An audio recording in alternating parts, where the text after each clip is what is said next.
Any pressure because, I mean, every actor, host, singer knows that the headshot is everything. You invest so much money in it.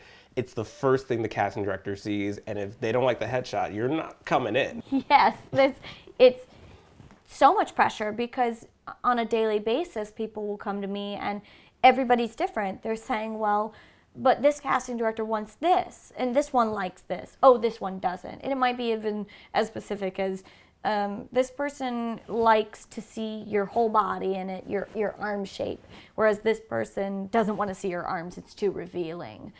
This person likes it when your mouth is relaxed and open and I can see your teeth a little bit. This person thinks that it looks sloppy and that you don't know what you're doing if you allow your actor to have an open mouth. So there's no mathematical formula. There's only ground rules, and all you can do is just in every session get the most variety you can in your artwork so that when other people look at it, it can satisfy any crowd. How do you tell a story in just this area? Yeah. How do you do that? You got to work with a great headshot photographer. That's what you got to do. Hopefully they'll coach you into it. They should know enough about their craft. They should know enough about the craft of acting to where they can help get you into a story. They can bring you there with your micro expressions. They can have everything that's happening here come out here. If you're working with somebody who, and I've had definitely actors tell me horror stories about how they've gotten in front of a camera and somebody just said, do your thing. And they go, well, what's my thing? I don't know. So if you're working with somebody really bad, they won't know how to get you there. But if you're working with somebody good, they should be able to do that for you. How do you bring it out of people? I mean, I know you brought it out of me for sure. Yeah. But how do you bring it out? So the way I kind of work is, even if you're not an actor, let's tell a story together. Let's create a moment. Whether it's a given circumstance and I'm telling you, or I'm asking you, do you have pets? What's your favorite thing to do on the weekend? Let's create a story. What do you like to do? You like to go to a coffee shop? You like to sit and you like to watch people come in? What's the most interesting person who's walked in that room? Imagine them right now. You kind of also have to suss people out.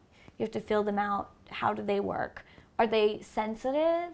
Are they high energy? How can I work with this human being and get them to feel great, be relaxed, give me what I need, angle-wise and emotionally, but work within their parameters. Well, you're in photography, and you said that you're interested in the faces. What do you see in a face that attracts you so much to doing headshots? Oh, I love that question. I try. Yeah, it's so nice.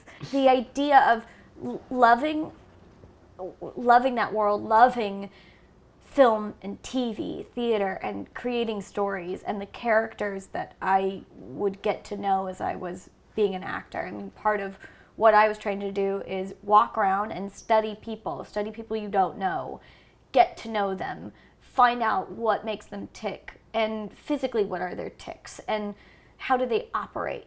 And then you kind of fall in love with people before you even really get to know them, because you like what's unique about them.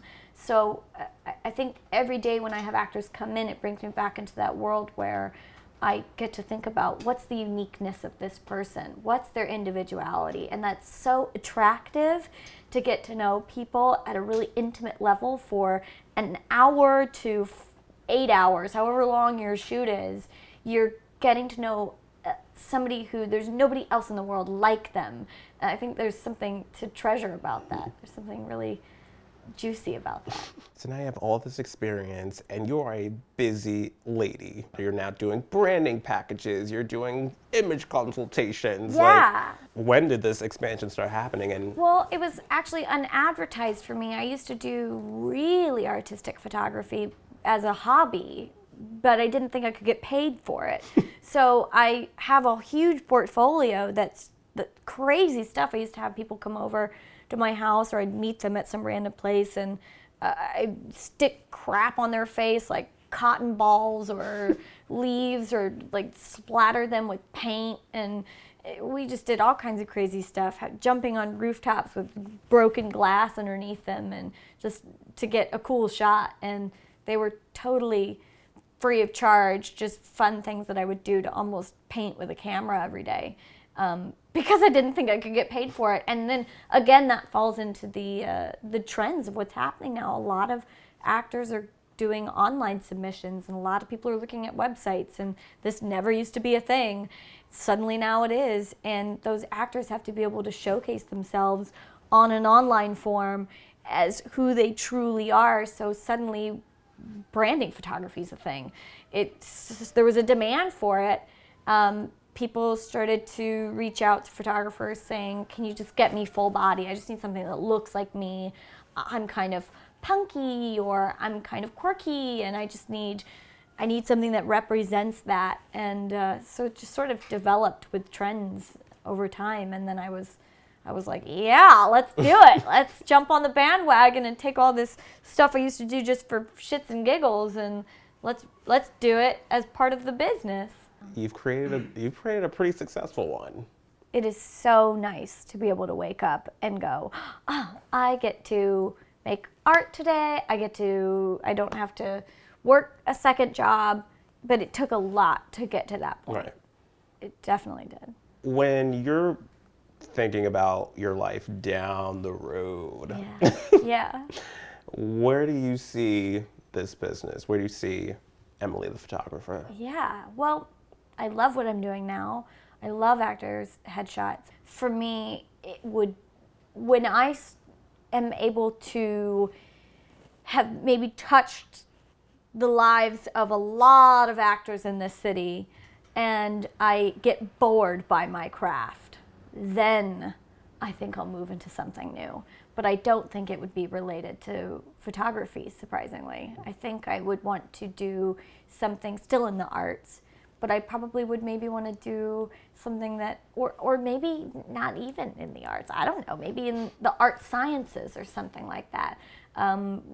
Maybe something totally random that I would have never studied before. I think that's probably where I would take my career. Do you still get the itch to act? To still kind of in the back of your mind? Yeah, definitely. A little scratch? Yeah, definitely. I definitely feel a little scratch every once in a while. Would you ever go back, maybe just dip your toe in a little roll here, a little something there? It's funny, the more I think about doing that, the more fear I have about doing that. I think where does the fear come from? Acting is a muscle that you have to train.